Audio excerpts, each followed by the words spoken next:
बिहार को नेताओं ने लूट लिया, बिहार को बर्बाद करने के पीछे भ्रष्ट नेताओं का हाथ है।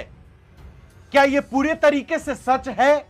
क्या सच में बिहार को गर्त में ले जाने के पीछे बिहार के नेता हैं?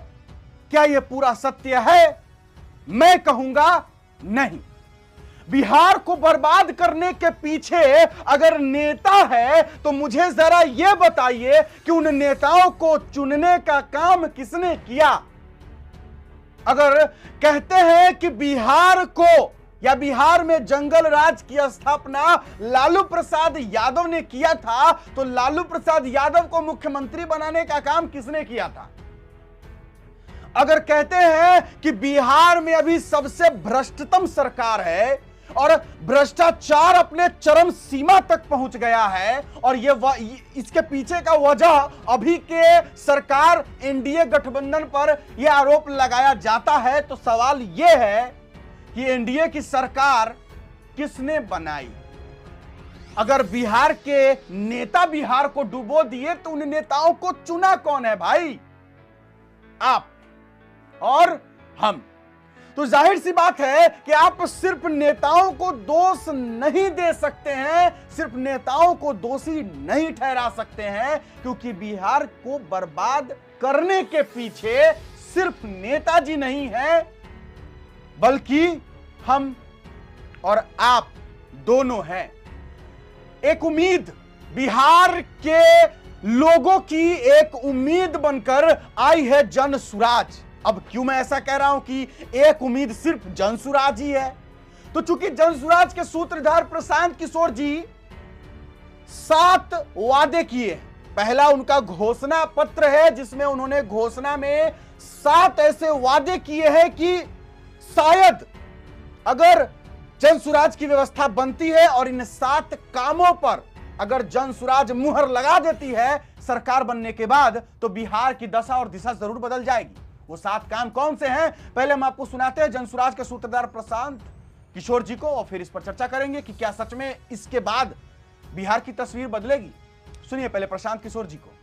ने कहा कि जन सुराज की जो व्यवस्था बनेगी तो बाकी जो बड़े काम होने हैं वो तो होंगे, लेकिन in the matter of days and hours 6 चीजें हो जाएंगी। पहली चीज, बिहार से इस फर्जी शराबबंदी के कानून को हटा दिया जाएगा, जिसमें शराब की दुकान बंद है और घर घर शराब की डिलीवरी हो रही है और बिहार के गरीब जनता का 20,000 करोड़ का नुकसान हो रहा है। दूसरी बात हम लोगों ने कही कि बिहार में 60 वर्ष से ज्यादा उम्र के हर महिला पुरुष को, दिव्यांगों को और विधवाओं को जो 400 रुपए की पेंशन पर जी रहे थे, अभी हम लोग के डर से 1100 हुआ है। जैसे ही जनसुराज की व्यवस्था बनेगी उनको 2000 रुपए महीना मिलने लगेगा, ताकि उनकी एक बेसिक जिंदगी जीने के काबिल हो जाए। तीसरी बात कही गई कि जैसे ही सरकार बनेगी 7 दिन के अंदर एक नया विभाग बनाया जाएगा रिलीफ एंड रिहेबिलिटेशन के लिए, उन लोगों के रिलीफ और रिहेबिलिटेशन के लिए जो बिहार से मजबूरी में पलायन कर गए हैं। उस विभाग का सिर्फ ये काम होगा कि आने वाले साल भर में 50 लाख से ज्यादा लोग जो बिहार से बाहर 10,000 12,000 की मजदूरी के लिए गए हैं, उनको बिहार में ही रोजी रोजगार की व्यवस्था की जाए,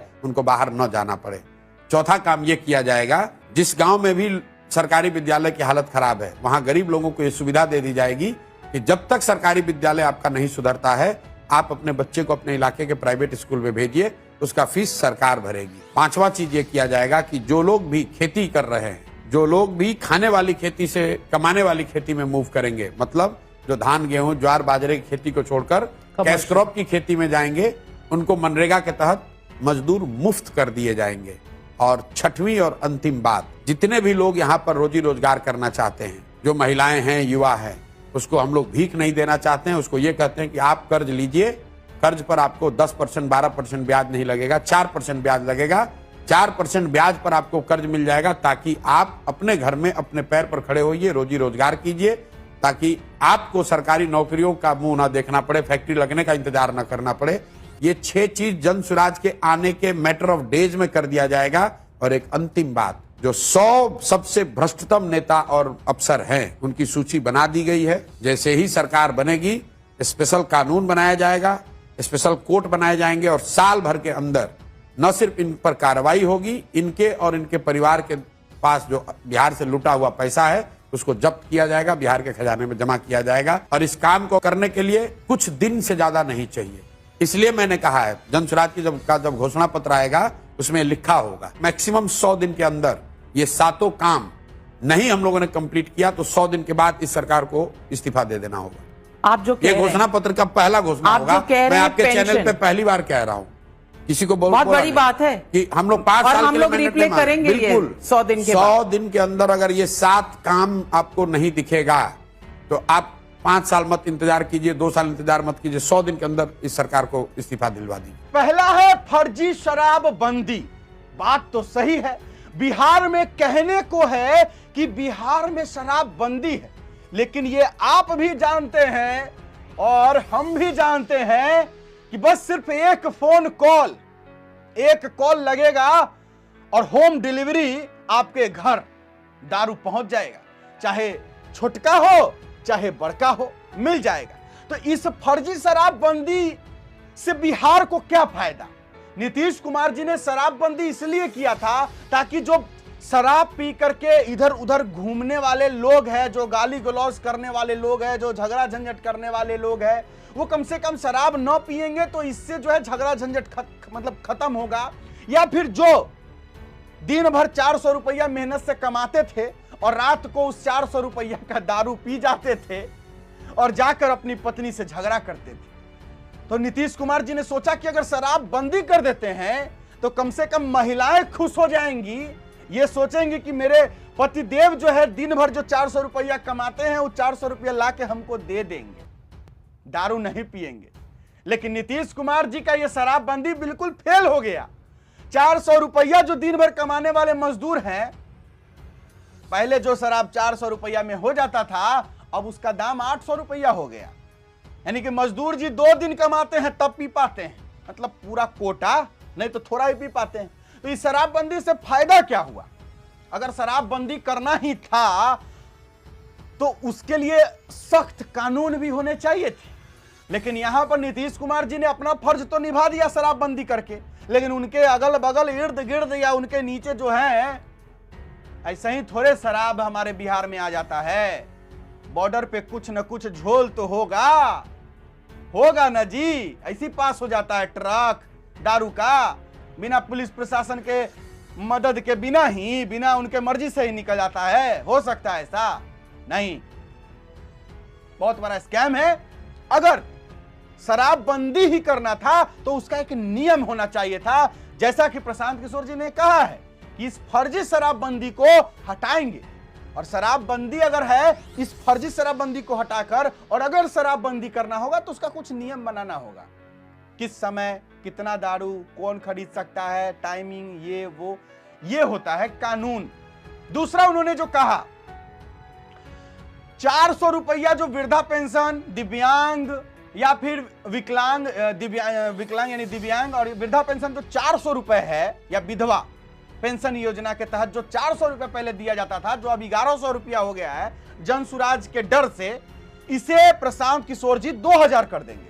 60 वर्ष से ऊपर के महिला पुरुष या फिर दिव्यांग या फिर विधवा महिला, इनको मिलेगा 2000 रुपया। सोचने वाली बात है कि 400 रुपया महीना दिया जाता था, क्या 400 रुपए महीने से कोई इंसान एक महीने सही से दाल चावल या कम से कम रोटी नून भी खा पाएगा?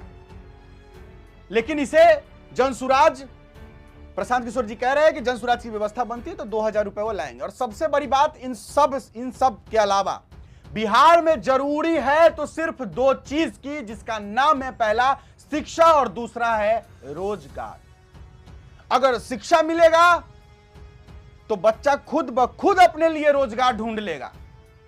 और दूसरा, खुद प्रशांत किशोर जी ने कहा कि हम रोजगार करने के लिए लोन देंगे।